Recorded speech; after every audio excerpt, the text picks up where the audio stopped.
Hello everyone. Sunaina और सुरेखा ये दोनों देवरानी जेठानी थी। जेठानी सुनैना नौकरी भी करती थी और देवरानी सुरेखा ये घर संभालती। उसका परिवार बहुत बड़ा था। सास ससुर और उन दोनों के बच्चे कुल मिलाकर 10 लोग घर में रहते थे। और अब बहुत साल बाद उनकी सास बुआ अपने भाई के घर रहने आई थी। सुबह उठने के बाद बुआ सास ने देखा कि सुनैना फटाफट अपने काम कर रही थी। सुरेखा ने नाश्ता बनाया और वह नाश्ता सुनैना ने सबको परोसा। उसके बाद सुनैना ने अपना टिफिन पैक किया और वह काम पर निकल गई। सुरेखा ने वापस दोपहर का खाना तैयार किया और थोड़ा वक्त अपनी सास और बुआ सास के साथ बैठी रही। बुआ सास से रहा नहीं गया। उन्होंने सुरेखा को पूछा, छोटी बहू, तुम्हारी जेठानी तुम पर बहुत हुक्म चलाती है।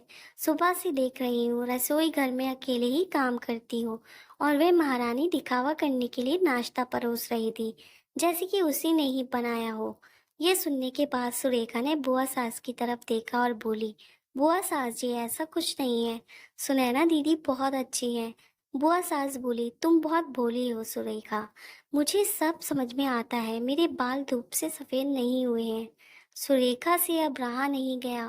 वह बोली, ऐसा नहीं है बुआ जी, आपको सुनैना दीदी ने सबको नाश्ता परोसा वह दिखा, पर आपको यह नहीं दिखा कि दीदी ने मुझे जबरदस्ती सबसे पहले नाश्ता करने दिया और चाय भी दी। वह रोज मुझे ऐसे ही सबसे पहले ही नाश्ता दे देती है।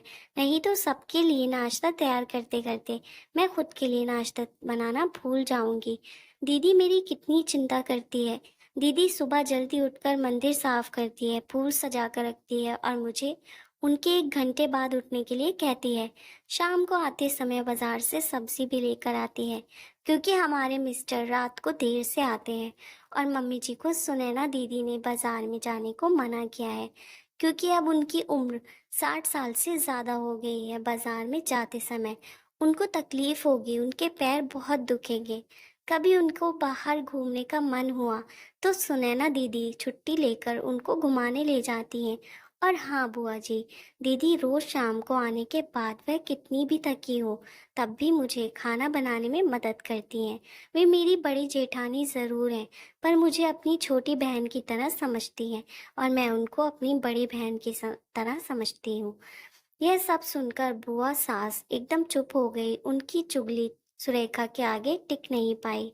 शाम को सुनैना सब्जी की थैली सुरेखा के पास देते हुए बोली, सब्जी के साथ तुम्हारे मनपसंद लेखक की किताब भी उसमें है। यह सुनकर सुरेखा खुश हो गई। सुनैना को थैंक यू बोलकर सब्जी की थैली किचन में रखकर वह अपने रूम में चली गई।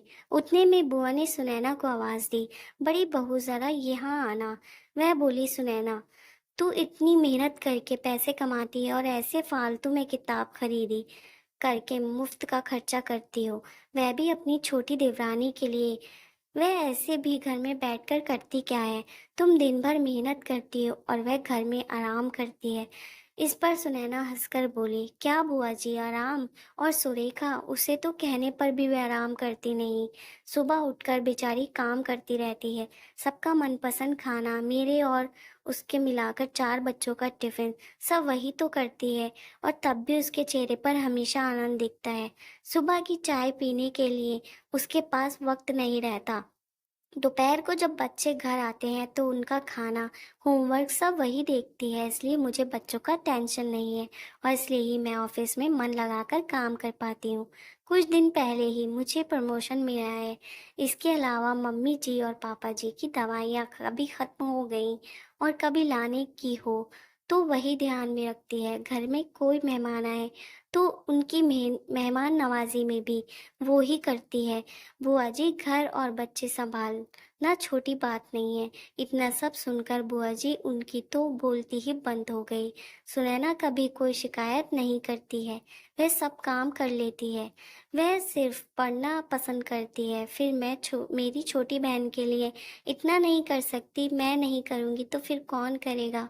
इतना बोलकर सुनैना अपने रूम में चली गई।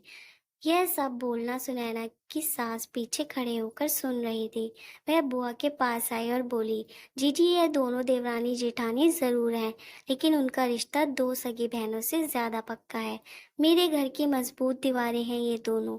पहले भी मैं एक बुरी सास थी, हमेशा इन दोनों में झगड़ा लगाने का प्रयास करती थी, पर यह दोनों के प्यार के आगे मैं भी हार गई। वैसे भी झगड़ा लगाकर नुकसान तो हमारे घर का ही होगा ना। पर यह बात बुआ को समझ में नहीं आई और कमरे से बाहर चली गई, क्योंकि उन दोनों में झगड़ा लगाने के लिए ही वह आई थी। पर सुनैना और सुरेखा, इनके जैसी दो समझदार देवरानी जेठानी के बीच झगड़ा करवाना बहुत मुश्किल था। दोस्तों, सुनैना और सुरेखा, इनकी जैसी समझदार देवरानी जेठानी जिस घर में होंगी, उस घर का कोई बुरा नहीं कर सकता।